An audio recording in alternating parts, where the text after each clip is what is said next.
कैसे ज्वाइन हो जाएगी? देखो ना कि कैमरा काम किया हो।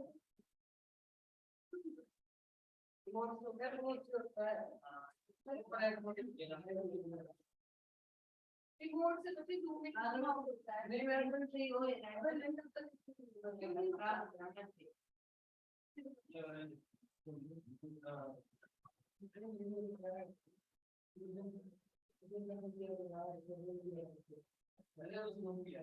रुक जाओ। एक्चुअली ये एग्जिट नहीं किया है ना, इसलिए वहीं पे रुक गया है।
कौन है ये?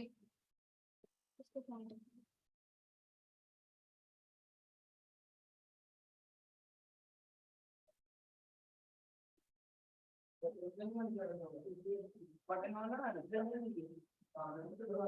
बटन है नहीं, ये बटन नहीं है, सेंसर है।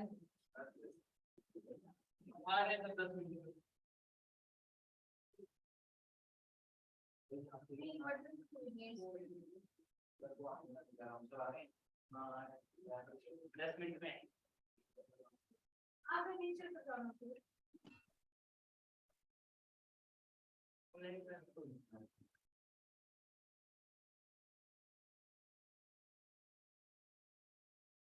डाउट आप लोग अपने डाउट मैं मुझे बस ये अच्छा ओके अच्छा ठीक चलेगा।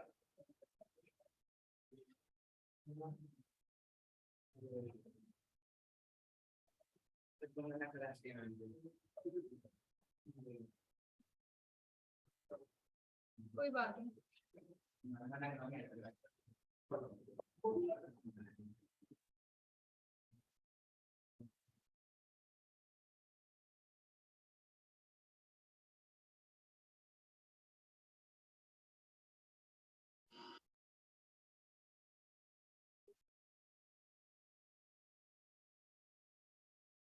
दिनेश नीचे जाओ एक बार, पूजा मैम को बोलो साउंड है क्वेश्चन की शीट दे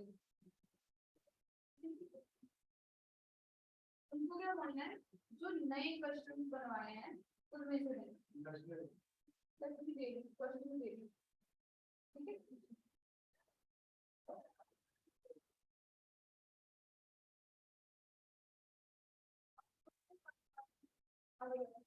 आपको काइनेमेटिक्स पढ़ना है ना, तो प्लस वन वाले भी काइनेमेटिक्स पढ़ेंगे तो पापा पढ़ सकते हैं आप, और आप ही नहीं आते।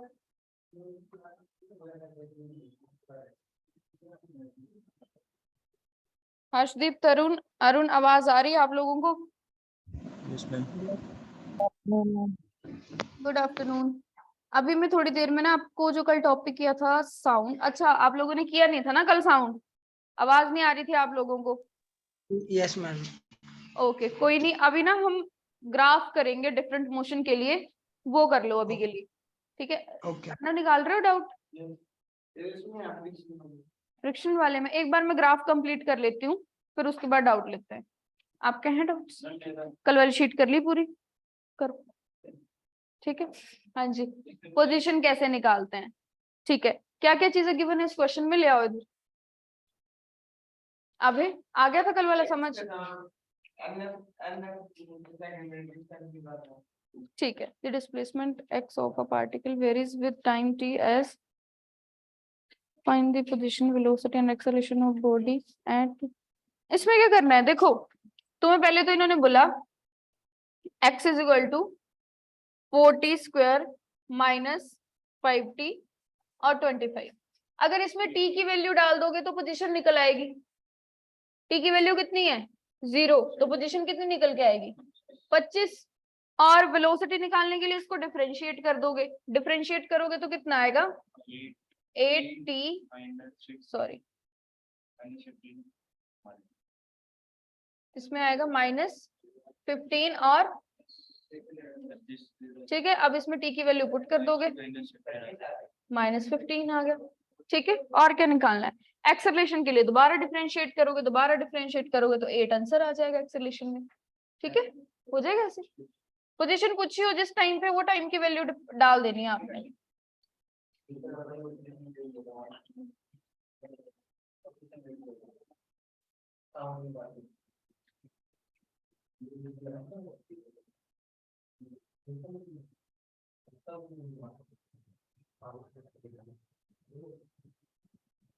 सो एक काम करते हैं, आई गेस जब क्लब क्लास है तो एक ऐसा टॉपिक करते हैं जो सबके लिए इम्पोर्टेंट है, ठीक है। कोई कॉमन सा टॉपिक, जो आपके टॉपिक चले उनको पॉज करो, एक कॉमन सा टॉपिक कर लेते हैं जो आपके एनडीए या फिर +1 फिजिक्स से इम्पोर्टेंट है, मतलब क्लियर।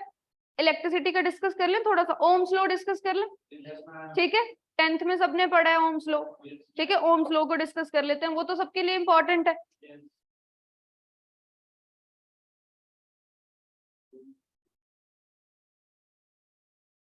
ओके, ओम्स लॉ क्या क्या आप लोगों को पता है पहले ओम्स लॉ के बारे में? ठीक है। V is directly proportional to I, और V is equal to IR, और यहाँ से V is equal to IR बनता है, ठीक है। ये मैंने लिख लिया। अब इस चीज को समझते हैं, इसका मतलब क्या है। तो मुझे एक चीज बताओ, पानी है, तुमने क्या किया, ऐसे पानी को, एक सरफेस है यानी कि स्मूथ आपका फ्लोर है, बिल्कुल सरफेस जो है प्लेन है और जरा भी इंक्लाइनेशन नहीं है, बिल्कुल स्ट्रेट है। उसमें अगर पानी गिरा है तो ज्यादा से ज्यादा थोड़ा फैल जाएगा और उसी जगह पे रुका रहेगा, पानी रुका रहेगा यहीं पे पानी। तुम इस चीज को क्या कर दो, थोड़ा सा इंक्लाइन कर दो। इंक्लाइन कर दिया तुमने तो पानी किस तरफ जाएगा? जिस तरफ ढलान होगी, जिस तरफ स्लोप होगा। यानी कि पानी फ्लो करना शुरू कब कर रहा है? जब उसको स्लोप मिल रहा है, जब उसको डिफरेंस मिल रहा है। जब स्टेबिलिटी है तब फ्लो नहीं कर रहा, जब उसका बैलेंस बिगड़ रहा है तब फ्लो कर रहा है। अब देखो ऐसा ही होता है कुछ करंट के साथ। क्या होता है इलेक्ट्रिक करंट? देखो जो आपका चार्ज है, एंडी इवनिंग में तो मैं पढ़ा भी चुकी हूँ आप लोगों को ये चीज, ठीक है। आप लोगों को ठीक है, तरुण, अरुण, हर्षदीप, आंसर देना है, आप पढ़ चुके हो इलेक्ट्रिसिटी।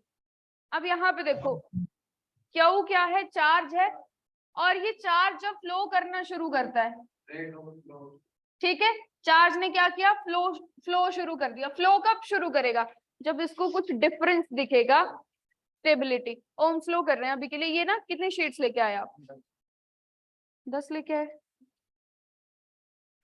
कितने क्वेश्चन, 30। आप रखो इस शीट को, एक और एक आप दोनों ने किया था साउंड चैप्टर सिर्फ ना, ठीक है, एक मैं ऑनलाइन भेज दूंगी। अब देखो, flow of charge means electric current, so electric current को लिखते हैं हम क्यू बाय टी, ठीक है।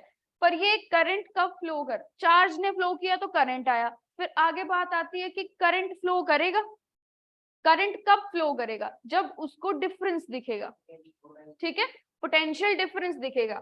फॉर एग्जाम्पल, एक आपकी होती है, देखो रेड कलर की वायर जो होती है उसे हम लाइन वायर बोलते हैं, ठीक है, ब्लैक को क्या बोलते हैं, न्यूट्रल, और ग्रीन क्या होती है, अर्थिंग। अर्थिंग वायर होती है आपकी। लाइन वायर का मतलब क्या है,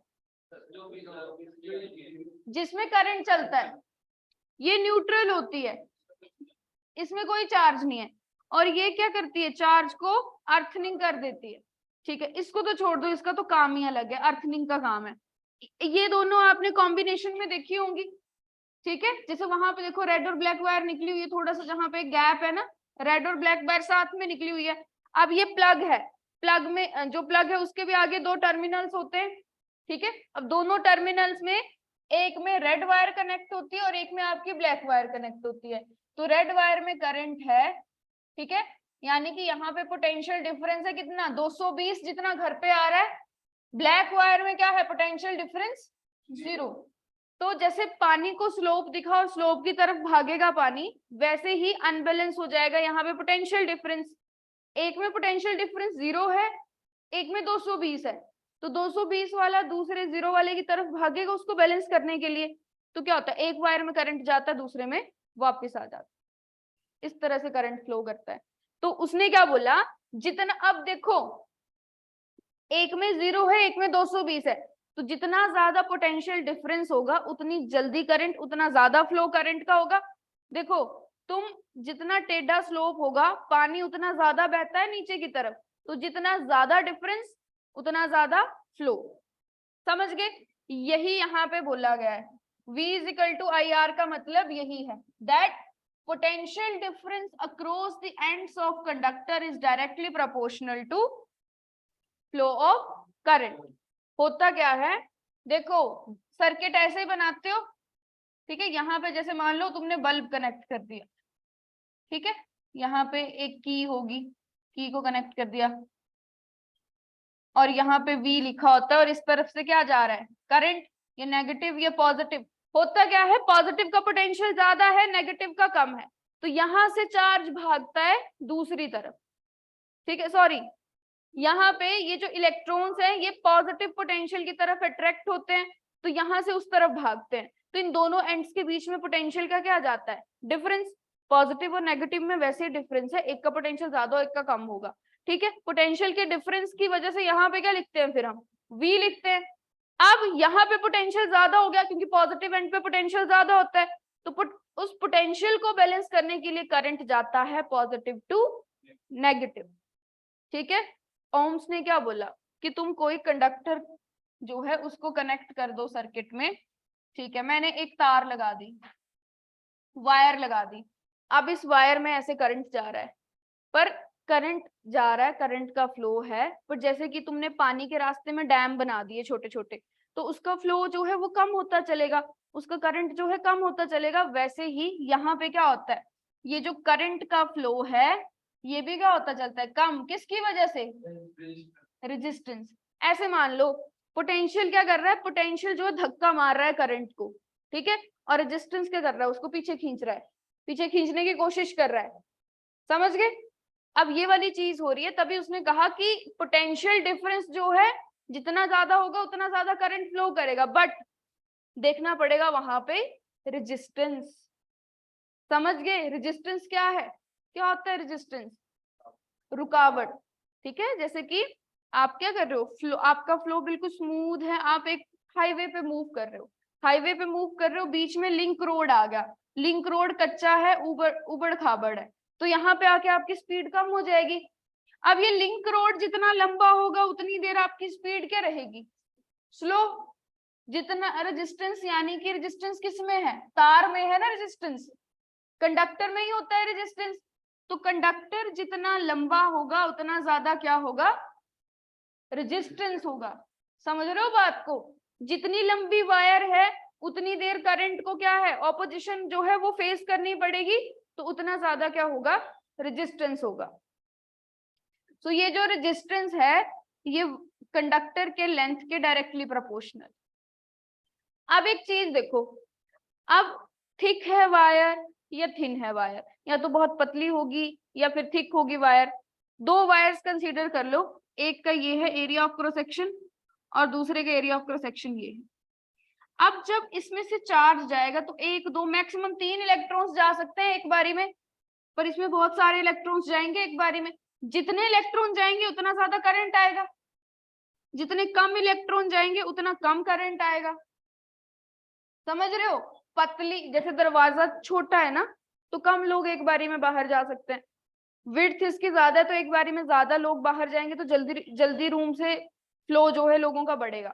तो वही है, जितने ज्यादा इलेक्ट्रॉन जाएंगे, जितनी मोटी वायर होगी तो उतना ज्यादा करंट होगा, यानी एरिया बढ़ने से करंट बढ़ गया, करंट बढ़ गया तो रेजिस्टेंस क्या हो जाएगा, कम, क्योंकि रेजिस्टेंस तो करंट के फ्लो को रोक रहा था ना, पर अब करंट का फ्लो बढ़ गया, किस चीज के बढ़ने से, एरिया के बढ़ने से, और रेजिस्टेंस कम हो गया। So resistance is inversely proportional to area of cross section.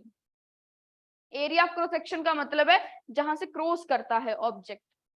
समझ गए, ये रेजिस्टेंस की क्या है, डिपेंडेंसी है। अब फॉर्मूला देखो तो क्या बनता है रेजिस्टेंस का, V बाय आई, V बाय आई बन गया। और इसके हिसाब से फॉर्मूला देखो अगर आप, तो फॉर्मूला बन जाएगा R is directly proportional to L but inversely proportional to A। तो इसको कंबाइन करो तो प्रोपोर्शनलिटी हटाओगे तो कांस्टेंट लगता है हमेशा, यहाँ पे रो पढ़ी थी 10th में, रो के बारे में पढ़ा था, क्या होती है रो। अब देखो, आप जैसे आप चारों पांचों +1 में हो, ठीक है, एक ही क्लास है आपकी, बट आप लोगों की गेनिंग कैपेसिटी अलग अलग है, ठीक है, कोई कितना गेन कर रहा है क्लास में वो कैपेसिटी अलग अलग है। वैसे ही हर कंडक्टर में क्या होगी, रेजिस्टिविटी होगी। रेजिस्टिविटी, कंडक्टिविटी का उल्टा क्या होता है, रेजिस्टिविटी। रेजिस्टिविटी का मतलब है करंट के फ्लो को कम करने की कैपेसिटी, और कंडक्टिविटी का मतलब क्या होता है, करंट को आगे कंडक्ट करना। कंडक्टिविटी का मतलब है चीज को आगे लेके जाना, रेजिस्टिविटी का मतलब है उसको रोकना, ठीक है। So resistivity of material depends, resistivity depends upon material of conductor।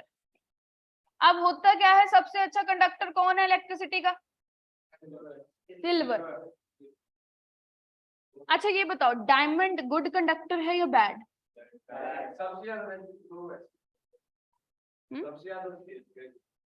किसकी, डायमंड की। हाँ, डायमंड रेजिस्ट करता है, वो फ्लो ही नहीं करने देता, that behave as a insulator.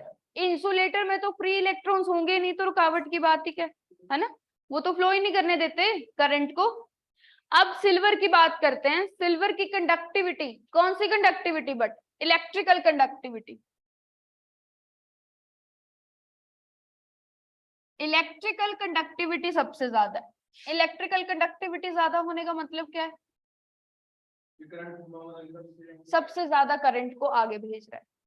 और थर्मल कंडक्टिविटी किस मटेरियल की सबसे ज्यादा है निवेश, थर्मल।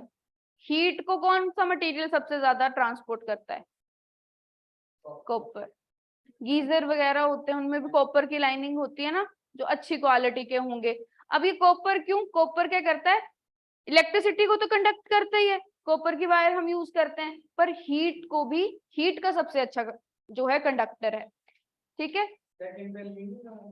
हाँ जी, एल्यूमिनियम आएगा, ठीक है। और देखो कॉपर की इलेक्ट्रिकल कंडक्टिविटी और एल्यूमिनियम की इलेक्ट्रिकल कंडक्टिविटी देखी जाए तो एल्यूमिनियम की थोड़ी अच्छी होती है, ठीक है। पर क्या होता है, एल्यूमिनियम की वायर कॉस्टली है, सिल्वर की वायर और कॉस्टली है, so that's why we use copper wire. पर कॉपर वायर का रेजिस्टेंस ज्यादा होता है तो एनर्जी का लॉस होता है, एक जगह से दूसरी जगह एनर्जी ट्रांसपोर्ट कर रहे हैं हम तो उसमें लॉस भी होता है एनर्जी का, क्योंकि रेजिस्टेंस क्या करता है, रोकता है करंट को, रोकता है तो वो थोड़ा हीट प्रोड्यूस करता है, तो आपने जो इलेक्ट्रिसिटी, इलेक्ट्रिकल एनर्जी भेजी वो हीट एनर्जी में चेंज होगी, तो लॉस हुआ ना, ठीक है। अब सिल्वर की इलेक्ट्रिकल कंडक्टिविटी, और देखो अब सिल्वर में सबसे ज्यादा क्या होगा, वो कंडक्टिविटी होगा सबसे ज्यादा करंट, तो उसकी रेजिस्टिविटी क्या होगी, सबसे कम, ठीक है। अब रेजिस्टिविटी जिस मटेरियल की ज्यादा होगी वो सबसे ज्यादा करंट को रोकेगी। अब जैसे कि कॉपर, एल्यूमिनियम सब में रेजिस्टेंस है, बट इनके मटेरियल के हिसाब से इनकी कैपेसिटी अलग अलग है, ठीक है, कि कॉपर ज्यादा करंट को रोकता है, एल्यूमिनियम जो है कम करंट को रोकता है, तो कॉपर की रेजिस्टिविटी ज्यादा है, एल्यूमिनियम की क्या है, कम है। तो हमेशा ये नहीं देखना है कि दो वायर हैं दोनों की लेंथ और एरिया देख लो, ये भी देखना है क्या उनका मटेरियल सेम है, मटेरियल अलग अलग है उनका, तो उनकी कैपेसिटी भी क्या होगी, अलग अलग होगी, समझ गए।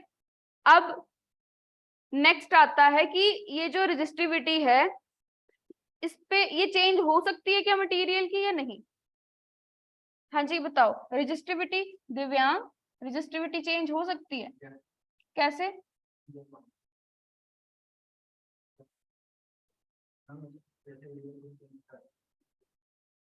resistivity does not depends upon length of wire और एरिया मटेरियल पे, तो टेम्परेचर के हिसाब से चेंज होगी, ठीक है। अब कॉपर है, कॉपर की रेजिस्टिविटी वैसे तो फिक्स है, कांस्टेंट वैल्यू होगी, बट वो चेंज हो सकती है अकॉर्डिंग टू टेम्परेचर, अगर आप टेम्परेचर चेंज करोगे। देखो जितने भी मेटल्स हैं, मेटल्स के बारे में तो पता है ना कि मेटल्स जो है मैक्सिमम इलेक्ट्रिसिटी जितने भी हैं वो क्या होते हैं, सारे कंडक्टर होते हैं। तो मेटल्स में देखो अगर आप टेम्परेचर बढ़ाओगे तो रेजिस्टिविटी बढ़ेगी या कम होगी, बढ़नी चाहिए, बढ़नी चाहिए, रेजिस्टिविटी बढ़ने का मतलब करंट का फ्लो रुकना चाहिए, टेम्परेचर से चेंज होती है, टेम्परेचर से रेजिस्टिविटी चेंज होती है। मेटल्स है, कॉपर ले लो, कॉपर का मैंने टेम्परेचर बढ़ाया, ठीक है, तो उसकी रेजिस्टिविटी इंक्रीज होगी या डिक्रीज, इंक्रीज किस वजह से होगी,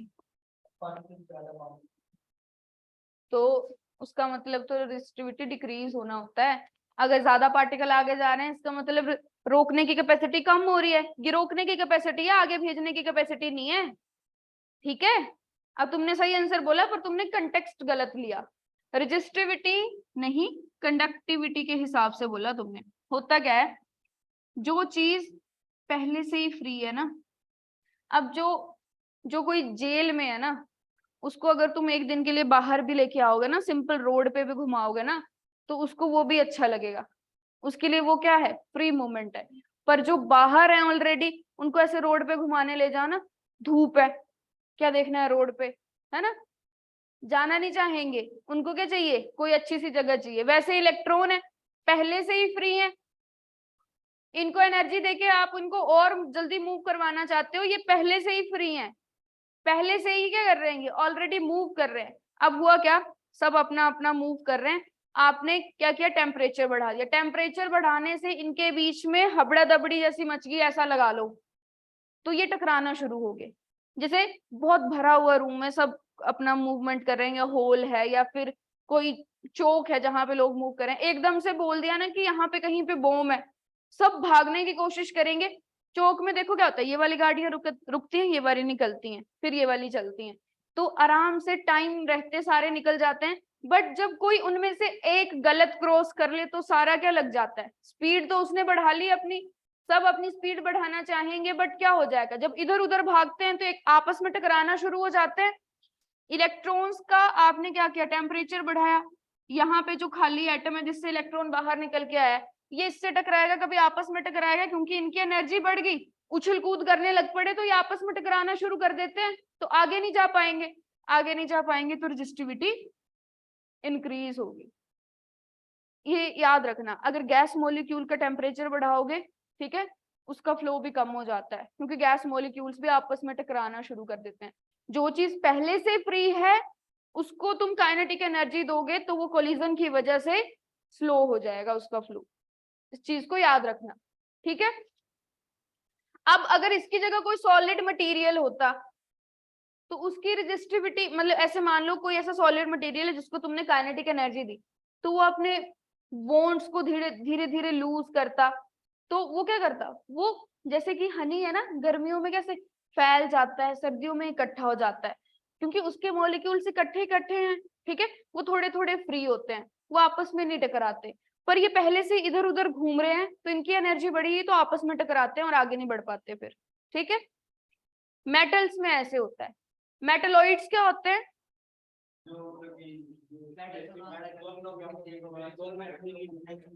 हाँ जी, टेम्परेचर इंक्रीज होने पे, वही यहाँ पे बताने लगी हूं मैं। सेमीकंडक्टर्स, मेटलॉइड्स को बोलते हैं हम semiconductors, means half insulator half conductor. Normal temperature पे ये एज अ इंसुलेटर बिहेव करते हैं, नॉर्मल टेम्परेचर है तो किसकी तरह बिहेव करेंगे? इंसुलेटर की तरह। आपने टेम्परेचर बढ़ाया सो दे बिहेव एज कंडक्टर। यहाँ पे वो वाली चीज है निवेश, देखो जैसे सिलिकॉन है, जर्मेनियम है, ये सारे मेटलॉइड्स हैं, नॉर्मल टेम्परेचर पे हम इन्हें क्या बोलेंगे? इंसुलेटर बोलेंगे। वैसे ये होते सेमीकंडक्टर हैं, इंसुलेटर की तरह बिहेव करेंगे, इलेक्ट्रिसिटी इनसे आगे नहीं जाएगी। सिलिकॉन है, सिलिकॉन काइंड ऑफ रबड़ की तरह नहीं लगता है, जैसे सिलिकॉन के हम ये कवर भी यूज करते हैं, फोन के कवर, ठीक है, रबड़ की तरह लगता है, तो ये लगेगा ना कि इलेक्ट्रिसिटी को कैसे कंडक्ट करेगा, बट उसका पता स्ट्रक्चर कैसा होता है? कुछ इस तरह से होता है सिलिकॉन का स्ट्रक्चर।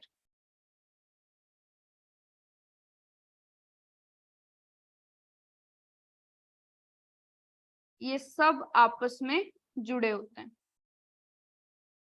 ऐसे, सबके बॉन्ड बने हुए हैं। जैसे ही मैंने टेम्परेचर, ये बॉन्ड का मतलब है दो इलेक्ट्रॉन्स ने बॉन्ड बनाया, टेम्परेचर बढ़ाया, ये बॉन्ड टूटना शुरू हो जाते हैं। ये बॉन्ड टूटना शुरू होंगे तो इलेक्ट्रॉन्स फ्री हो गए, इलेक्ट्रॉन्स फ्री हो गए तो इलेक्ट्रॉन्स आगे बढ़ना शुरू करेंगे, तो इलेक्ट्रिसिटी कंडक्ट होगी, ठीक है। तो टेम्परेचर बढ़ने पे इलेक्ट्रिसिटी कंडक्ट हो रही है तो रेजिस्टिविटी क्या हो जाएगी? कम। कंडक्टिविटी बढ़ेगी यानी कि रेजिस्टिविटी कम होगी। समझ गए? टेम्परेचर बढ़ने पे सेमीकंडक्टर की रेजिस्टिविटी कम होती है और मेटल्स की रेजिस्टिविटी बढ़ती है। समझ गए? ठीक है। अब जो ये जो सिलिकॉन है, वैसे जर्मेनियम वगैरह होता है, ये जो सेमीकंडक्टर है ना, इनके यूजेस बहुत वाइड हैं, ठीक है। इनको हम यूज करते हैं, एक डिवाइस आप बोल सकते हो, डायोड, एक डिवाइस बनता है इनसे, वैसे ही बता रही हूँ, एक डिवाइस बनता है इनसे, डायोड, ठीक है।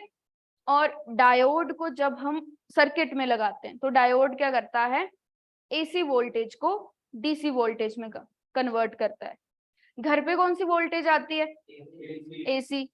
अच्छा, जो आपका ट्रांसफॉर्मर होता है ना, उसका क्या काम होता है?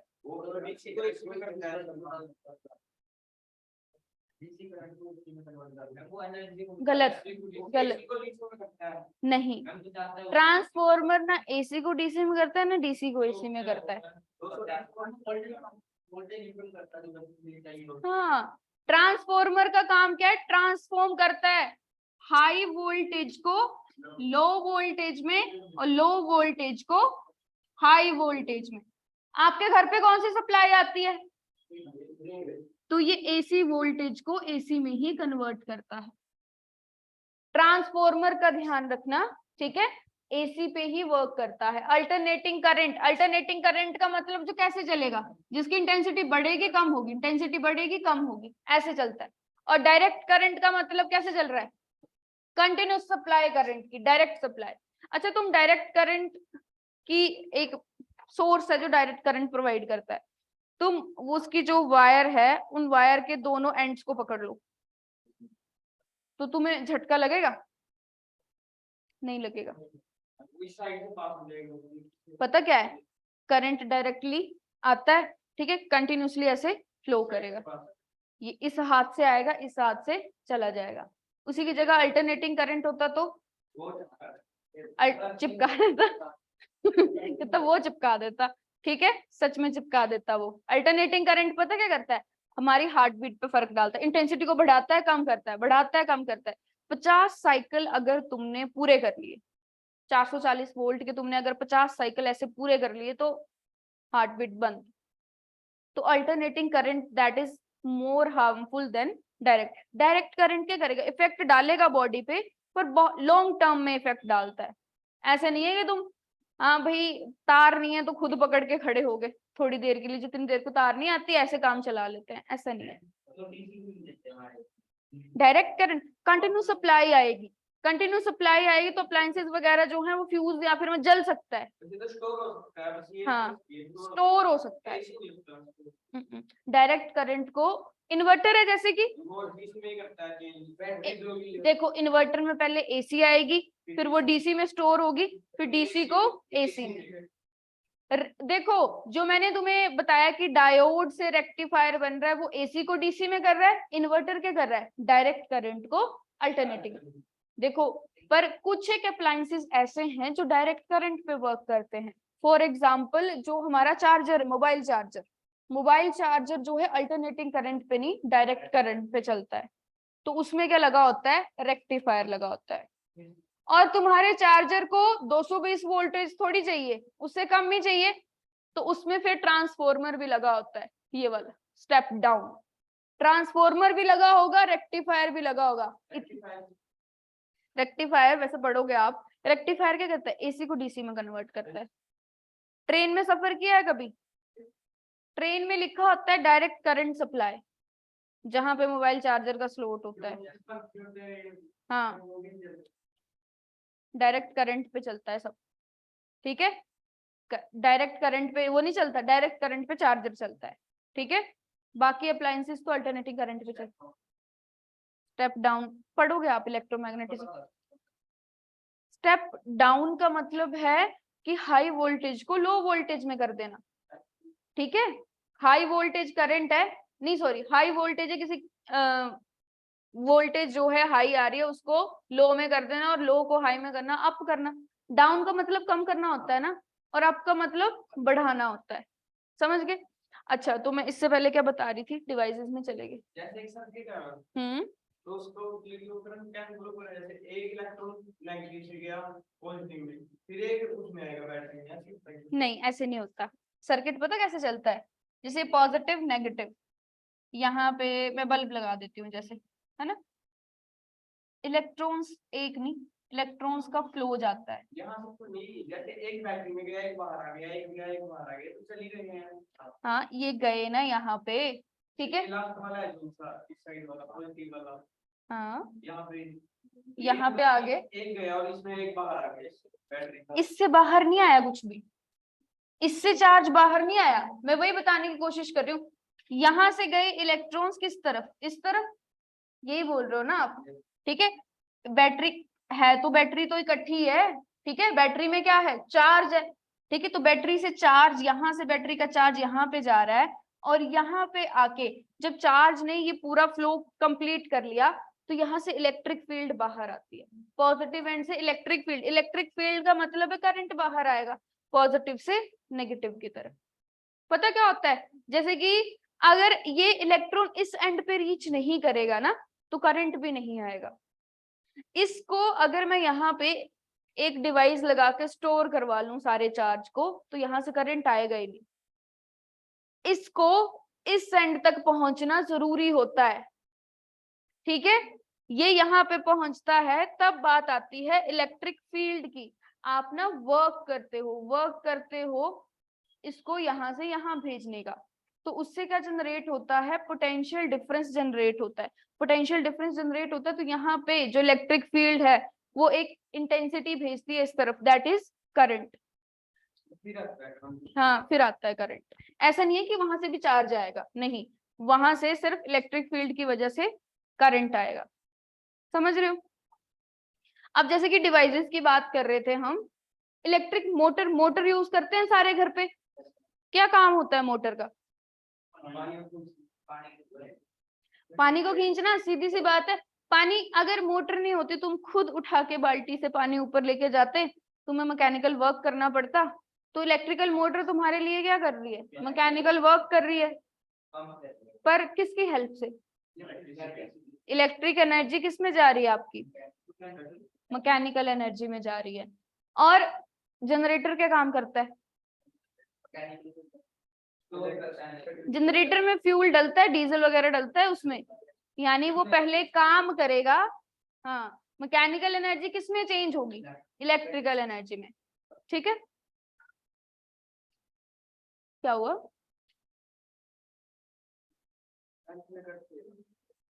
अच्छा, कर बताया ये 10th में कट थे। अच्छा, कट थे। अच्छा, आप लोगों ने तो पढ़े हैं, 10th में नहीं पढ़ा? 12th में है ये। 12th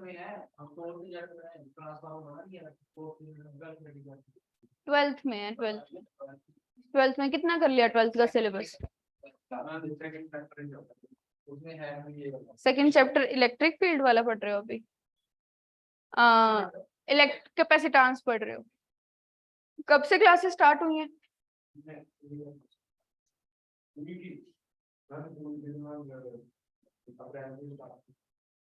मैं स्कूल का ही पूछ रही थी कि कितना हो गया।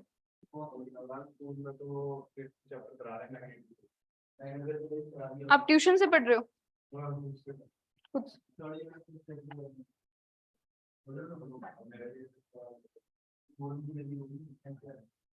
चलो, ये तो ओम्स लॉ के बारे में हो गया। अब मुझे बताओ, आप लोगों को कोई डाउट्स पूछने हैं वो पूछ लो, कोई टॉपिक डिस्कस करना है वो बता दो। अभी हमारे पास 10 मिनट, 10 क्या 8 मिनट है। ठीक है, आप अपना डाउट बताओ, फ्रिक्शन वाला जो बता रहे थे। भूख लगी है? भूख लगी है, जाओ। हाँ जी, पहले इसका डाउट लेने दो। नहीं नहीं नहीं,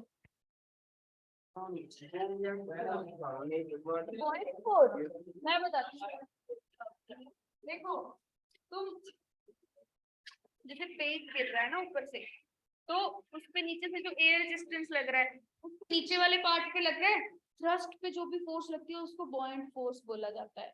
ठीक है, यही लिखी होगी यहाँ पे, एयर रेजिस्टेंस की जगह buoyant force. Buoyant force is a air resistance जो अपोज करती है किस, अब जैसे तुम पानी में डालते हो ना, खाली कप को डालते हो, उछल के बाहर आता है, तो उसके सरफेस पे जो फोर्स लगती है that is buoyant force, thrust पे लगने वाली फोर्स। रॉकेट इंपल्शन होता है, रॉकेट की थ्रस्ट पे जो फोर्स लगती है, थ्रस्ट फोर्स को ही बॉयंट फोर्स बोल सकता है। Thrust force is a buoyant force. हाँ जी। An astronaut accidentally gets separated out of his small spaceship accelerating in its stellar space at a constant rate of. What is the acceleration of astronaut the instant after he outside the spaceship? There is no nearby star to exert. No nearby star to gravitational force. And this small spaceship exerts negligible gravitational attraction on the net force acting on astronaut. उस पे external force नहीं लगी ना। इन्होंने क्या बोला कि accidentally, Harshdeep, Varun, तरुण, आपके डाउट्स हैं तो आप भी बता दो। No ma'am. आपको जाना है मैथ्स वाले सर के पास? पर आपकी कितनी क्लास की है ना हर्ष सर की? 7-8-10 मिनट में जाओ, जाओ जाने।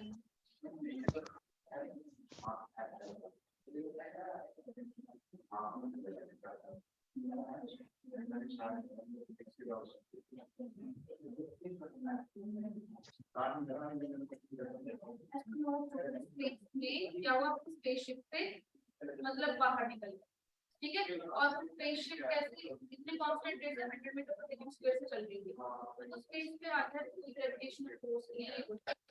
What is the instant of the outside? पहले तो वो जो आपकी स्पेसशिप थी उसके एक्सेलरेशन एक्सेलरेट कर रहा था, बट नाउ एक्सेलरेशन के लिए कोई फोर्स चाहिए, बट अब कोई भी फोर्स नहीं लगी, इसके लिए एक्सेलरेशन भी तो जीरो। उसके बाद जब करते हैं वो सब सही तो ये इसमें बात करते हैं तो ये तो कुछ सेकंड पहले होता है कुछ सेकंड के लिए देखो हुआ क्या, the movement T separated from its जो T उससे वो बाहर निकली, ठीक है। आप उन्होंने बोला कि इसके प्रोडक्ट डार्मिंग के इलेक्ट्रिसिटी स्टेशन चल रही थी 100 मीटर पर, तो वहां पे ग्रेविटेशनल फोर्स होती उसको वो पहले से वेलोसिटी प्रोवाइडेड थी, ठीक है। वो उससे बाहर निकल गई, तो उसके एक्सेलरेशन से बाहर निकल गई। अब जब ट्रैक से मैंने स्टोन वाला एग्जांपल दिया था, उसमें भी एक्सेलरेशन आया था, बट किस वजह से आया था, जी की वजह से नहीं आया था। स्टार्टिंग में तो सिर्फ क्या था, bx कितना लिखा था मैंने, जीरो।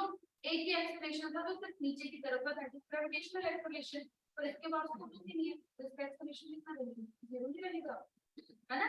पत्थर नहीं फैलता था जैसे ट्रक से, वैसे मान लो कि वो स्पेसशिप से बाहर निकल गया, तो वेलोसिटी तो है उसके पास, बट देयर इज एक्सेलरेशन। तो ये जीरो चलते रहेंगे हाँ, वो मूव करता रहेगा, उस पर एक्सटर्नल फोर्स ही नहीं लगेगी तब तक, जीरो तो रुकेगा नहीं रुकेगा भी नहीं। लेकिन स्पेस में वैसे लोग सिस्टम होते हैं जिस पे कोई डिस्टेंस फोर्स नहीं होती है, ठीक है। फिर और कुछ पढ़ाएगा मैं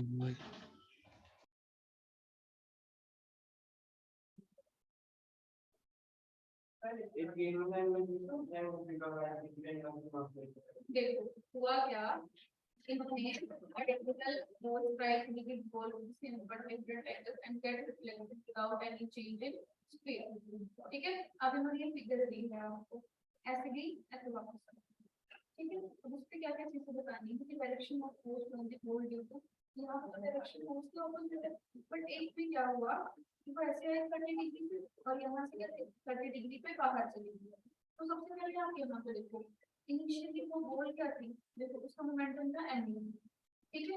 और उसके बाद क्या हो गया, mu हो गया पर ऑपोजिट डायरेक्शन में हो गया, ये हो गया, ठीक है।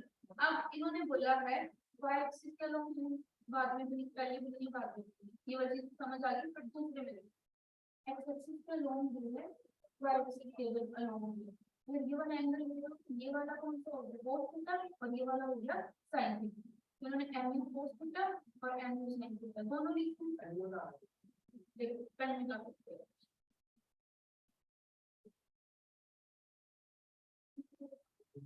देखो इस तरह से ऐसे पढ़ते हैं। अभी नीचे की तरफ जा रही है, ऐसे आ रही है, ऐसे ऐसे ऐसे टकराई और नीचे चली, ठीक है। तो यहाँ पे देखो कहाँ आ रही है, नीचे की तरफ आ रही है, ठीक है।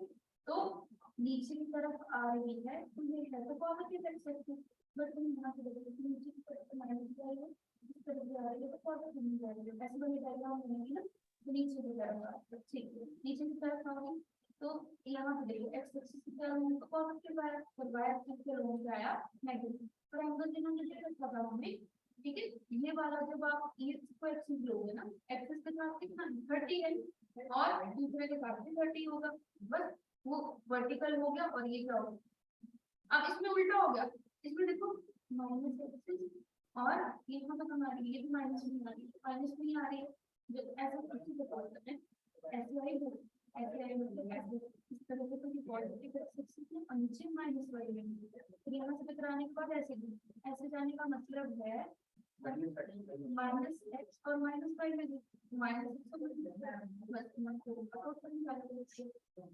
ठीक है, एंगल पुट करने की क्लास में पड़ेगी, ठीक है। अभी ये टोटल इनिशियल, ये टोटल फाइनल, ठीक है। x component of simple x component क्या बन गया, ये हो रही है ऐड हो जाएंगे तो माइनस पूरा u, और ये दोनों माइनस होंगे, ये वाला ये बन जाएगा, एक है ओके, एक इस तरफ लगेगा एक इस तरफ लगेगा, तो दोनों कैंसिल ही करते हैं, एक का मोमेंटम किस तरफ है पॉजिटिव एक्सिस की तरफ, एक का नेगेटिव की तरफ है, तो कैंसिल हो गया, इन दोनों का नेगेटिव की तरफ तो ऐड हो गया, साइन भी आना चाहिए, कंपोनेंट में y कंपोनेंट को माइनस कर y कंपोनेंट को माइनस